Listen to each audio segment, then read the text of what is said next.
say hi. Say hi to your the camera. Hi moms, hope you all are doing great and your babies are thriving well too. So moms, जब मैं पहली बार माँ बनी जिगली के साथ, वो parenting का एक्सपीरियंस काफ़ी अलग और काफ़ी अनोखा था.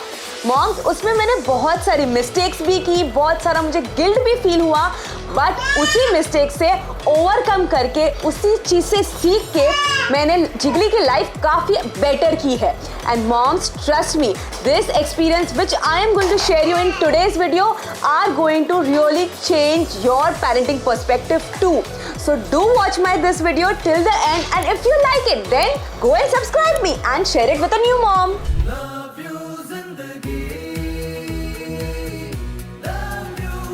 Kids need routine, no matter what others say, but I think you should follow a routine for your kids. When I was putting my kids on a very predictable and even sometimes a very strict routine for my kids, like a strict bedtime, strict night time, strict meal time, strictly getting up time, everything was very particular and इसी time पे मेरा बच्चा करना चाहिए, मैं वो चीज़ कर रही थी, तो मुझे लोगों ने बहुत जज किया. लाइक मुझे बोला कि अंजलि अभी से क्यों करना है, take a chill pill, take a relax, let them enjoy their बचपन. अभी तो ये सब करेगी तो उन लोग कभी खेलेंगे, कभी कूदेंगे, अभी तो स्कूल में चले जाएंगे 2-3 साल में. मेरा एक ही कहना था उन सबको कि जितना जल्दी आप उनको रूटीन में डालोगे उतना ही उनको बड़े होके उनके लिए अच्छा होगा. बिकॉज जब उनको आप एक्सपेक्ट करोगे कि जब वो प्ले स्कूल के लिए सुबह को 6:30 को उठे, तो उन लोग नहीं उठेंगे. बिकॉज रात को 12 बजे बच्चा, सोने वाला बच्चा, आप एक्सपेक्ट करोगे कि वो 6:30 बजे उठ के नहाने चला जाए without any tantrums. It's not going to happen and it makes a life super difficult. Moms, आपको मेरा एक एक्सपीरियंस शेयर करूं. जब मैं पहली बार माँ बनी जिगली के साथ, तो बहुत सारी चीज़ें थी मुझे पता ही नहीं थी. वो कब क्यों रो रहा है, क्यों फंसी है, क्यों क्रैंकी है, वो क्यों ऐसा बिहेव कर रहा है, मुझे नहीं पता चलता था. And it used to make my like life too difficult. And जब मैंने ये चीज़ें मैंने फील की और ये चीज़ें मेरे लिए डिफ़िकल्ट होती गई, तो मैंने एक ही चीज़ की, was to give them a proper routine. एक प्रॉपर उसको मैंने दिया कि ऐसी चीज़ें मुझे चाहिए, मुझे ये सब नहीं चाहिए कि वो रात भर बस रोता ही रहे एंड उसको सुलाने जाऊँ तो वापस उठ जाए. वही सब चीज़ें मेरे साथ होती थी. एंड मॉम्स, उससे एक बात ये हो गई, टाइम लगा, लाइक ऑलमोस्ट 2.5-3 महीने चले गए उसको प्रॉपर्ली रूटीन में बिठाने के लिए, बट हो गया. और जैसे ही हुआ मेरी लाइफ काफ़ी रिलैक्स हो गई, काफ़ी सिंपल हो गई. एंड मैंने इसका डिटेल वीडियो कि कैसे उसको रूटीन में बिठाना है, कैसे उसको सेल्फ सूट करना है, कैसे उसको काम करना है, ये सारी चीज़ें के मैंने ऑलरेडी व्लॉग्स किए हैं. आप मेरे प्रीवियस व्लॉग्स जाके देखते हैं. एंड जियान के टाइम मैंने यही रूटीन पहले दिन इवन हॉस्पिटल से मैंने शुरू कर दिया. तो मुझे तो ऐसा हो गया कि मुझे एक भी दिन उसके लिए रात जागना ही नहीं पड़ा. मेरी लाइफ इतनी रिलैक्स्ड हो गई बिकॉज मुझे पता था मुझे कौन से टाइम पे उसके लिए कौन सी चीज़ें करनी है और कैसे रूटीन मेंटेन करना है. एंड मॉम्स, आप कभी सोच के देखो, अगर आपका बच्चा अभी तक रूटीन में नहीं है तो अभी भी लेट नहीं हुआ है. Get up and start following a routine for your kid. Moms, weaning journey is not going to be easy.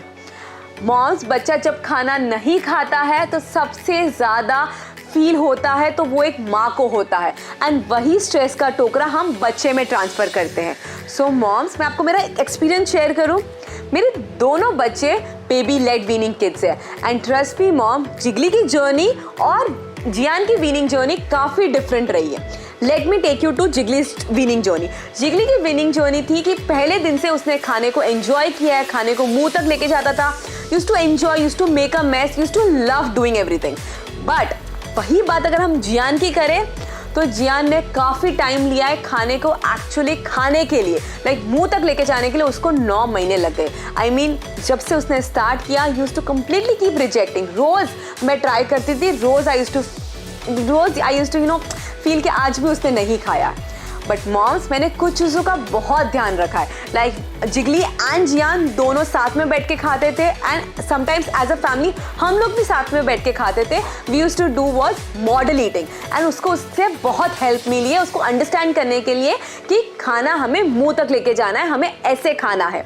Then हम लोग बहुत कम्युनिकेट करते थे उससे. लाइक हम लोग बताते थे कि खाना कैसे बना है, हमने क्या क्या डाला है, क्या कलर्स है, और मतलब how the food is made, how farmers कि जो भी आप स्टोरीज आप क्रिएट करना चाहो, जो भी आप बिल्ड करना चाहो, उनसे वो बात करो and they will start taking interest in that. Third thing, don't use any kind of gadgets, TV, screen times, ये सब चीज़ें मत यूज़ करो, टॉयज, ये सब डिस्ट्रैक्शंस मत दो. Just involve them in what you are doing currently and do not give all that things. Fourth thing was कि कभी उसको मैंने फोर्स फीड नहीं किया कि उसको ऐसे नेगेटिविटी आई कि यार मम्मी ज़बरदस्ती खाना खिला रही है, मुझे नहीं खाना है, आई डोंट लाइक इट. तो इट्स ओके, उनको स्पेस दो, उनको वो टाइम दो कि वो खेलेंगे, थोड़ा मैस क्रिएट करेंगे, फेंकेंगे. पहले आप देखोगे कि 2-3 मिनट ही बैठा है, 5 मिनट हाई चेयर से ज़्यादा बैठ ही नहीं रहा है and he wants to just want to go out and it's okay, उनको छोड़ दो. नेक्स्ट दिन वापस से ट्राई करो. Keep on trying till you don't succeed, but you do not force them कि तुझे भाई खाना ही पड़ेगा. Don't do it. Give them that time and that space. The earlier you start, the better. Now moms, आप सोच रहे होंगे एक न्यू बॉर्न है, जस्ट अभी 1-2 दिन का बच्चा है, उसमें मैं अभी से उसको मैं क्या ही सिखाऊं. सो मॉम्स, अगर आप एक्सपेक्ट कर रहे हो कि आपका बच्चा रूटीन फॉलो करे या कोई बुक रीड करने में इंटरेस्ट ले बड़ा होके, या फिर कुछ भी आपको चाहिए कि आपका बच्चा कोई अच्छी आदत है सीखे, कुछ भी ऐसी चीज़ें आप चाहिए कि आपका बच्चा करे, तो उसके लिए आपको पहले दिन से, जब वो बच्चा हॉस्पिटल में है तब से ही आपको उसको वो सब चीज़ें इनिशिएटिव करवानी पड़ेगी, वो सब चीज़ें आपको उनको इंट्रोड्यूस करनी पड़ेगी.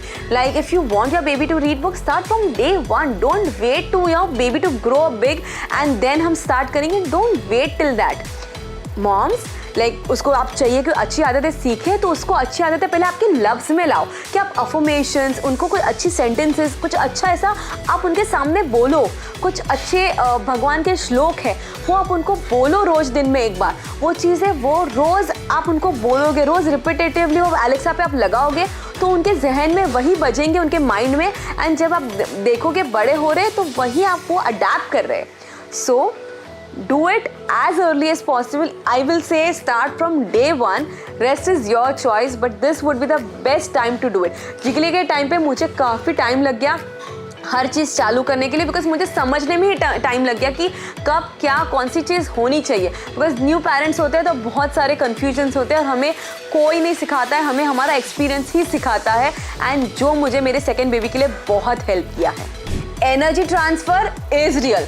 जब मैं पहली बार माँ बनी तो बहुत सारे ऐसे टाइम आए, सिचुएशंस आए जहाँ मैं बहुत ज़्यादा इम्पल्सिवली रिएक्ट करती थी, बिकॉज पहली बार माँ बन रही हूँ, कुछ पता ही नहीं था. बट जैसे जैसे टाइम गया मैं समझी कि मेरी गलती कहाँ हो रही है, एंड मैंने इन 3 चीज़ों को मेरा बेस्ट फ्रेंड बनाया है. पहली चीज़ थी पेशेंस, दूसरी चीज़ थी कामनेस, एंड तीसरी चीज़ थी being relaxed in every situation. So moms, अगर कभी जिगली और जियान इम्पल्सिवली टैंट्रम्स थ्रो करते हैं या बहुत ज़्यादा फंसी हो जाते हैं, मैं एक ही चीज़ करती हूँ, मैं शांति से बैठ जाती हूँ. आई डू नॉट रिएक्ट, या मैं ऐसी कोई चीज़ नहीं करती जहाँ से उनको ऐसा महसूस हो एंड वो चीज़ को और ज़्यादा वर्स्ट कर ले मेरे लिए भी. सो जब भी वो शांत हो जाते हैं तभी मैं उनसे बात करती हूँ. तब तक के लिए just eye to eye contact and keep sitting and wait till their tantrums, their fussiness comes to a bit more on a relaxed situation. वो खुद समझ जाएंगे कि मम्मी कुछ रिएक्ट नहीं कर रही है, अभी यहाँ पे मेरा काम नहीं बनने वाला है. सो वो खुद वो एक टाइम पे आएंगे जहाँ वो एकदम रिलैक्स हो गए, एंड तब आप जाके उनसे बात कर सकते हो. And this is going to make your life sorted and काफ़ी easy peasy, तो think on it. Talking to them in your mother tongue is very important for your child's overall and language development. So moms, when you start speaking to them in your native language, they start feeling connected towards it, and when in your surround, like your people, your family speaks in that same language, they start feeling connected towards them also. So I am not against in speaking English or something, but try and जितना हो सकता है उतना in your native language. This will help them for their overall development also. So moms, ये मेरे कुछ lessons थे जो मैंने सीखा है मेरी parenting journey में, and which has helped me to become a better mom. Now moms, अक्सर हम पेरेंट्स एक ऐसी गलती करते हैं जिससे हम बाद में बहुत पछताते हैं, बहुत ज़्यादा रिग्रेशन होता है.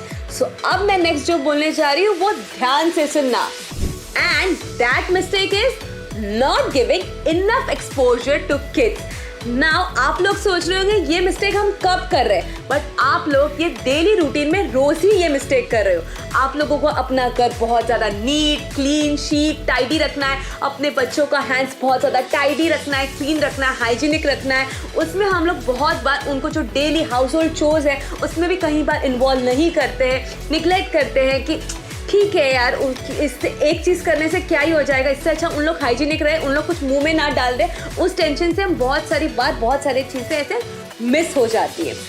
मॉम्स जब बच्चे 0 to 2 years होते हैं, 0 to 3 years होते हैं, तो उनका सेंसरी डेवलपमेंट बहुत ज़रूरी होता है होने के लिए कि कुछ आप दो उनको करने के लिए। उसमें आप उनको मिट्टी से खेलने के लिए आटा, दाल, चावल, जो भी आपके घर के अंदर अवेलेबल है, अपने कपड़े धोने के लिए, जो भी आप जैसे भी उनको इन्वॉल्व कर सकते हो, ये सारी चीज़ों में इन्वॉल्व करो। उनसे उन लोग का हैंड एंड आई कोऑर्डिनेशन अच्छा होगा, उनके ग्रॉस मोटर स्किल्स डेवलप होंगे। एंड ये बहुत ज़्यादा ज़रूरी है कि ये सारी चीज़ें उनके डेवलप हो। और ये डेवलप कैसे होंगे, तो नॉर्मल अपने डेली रूटीन में उनको इन्वॉल्व करोगे, उससे उनको जितना हो सकता है मैक्सिमम टॉयज से भी ज़्यादा ये सारे हाउस होल्ड चोर्स करना इम्पॉर्टेंट है। एंड ये आपको पता भी नहीं चलेगा कि उनके लिए कितना फन होता है ये सब चीज़ें करना और उनको कितना मज़ा आ रहा है। Just try and think on it. अगर आप ये चीज़ें उनको अवॉइड कर रहे हो, उनको उनसे दूर रख रहे हो, तो ऐसा मत करो, बिकॉज वो गंदे हो जाएंगे, वापस उनको साफ करना पड़ेगा and everything has to be done again. उसके लिए आप उनको रोक रहे हो, तो सोचो उस पर एंड उस पर गौर करो। सो डियर पेरेंट्स, क्या आपको ये वीडियो पसंद आया? एंड इफ आपको पसंद आया है देन जाओ एंड आपके पार्टनर से शेयर करो ये वीडियो। एंड ऑल्सो कमेंट में मुझे जाके बताओ कि आपको ये वीडियो कैसा लगा एंड मेरे अगले व्लॉग का टॉपिक क्या होना चाहिए। So bye, meet you in another video.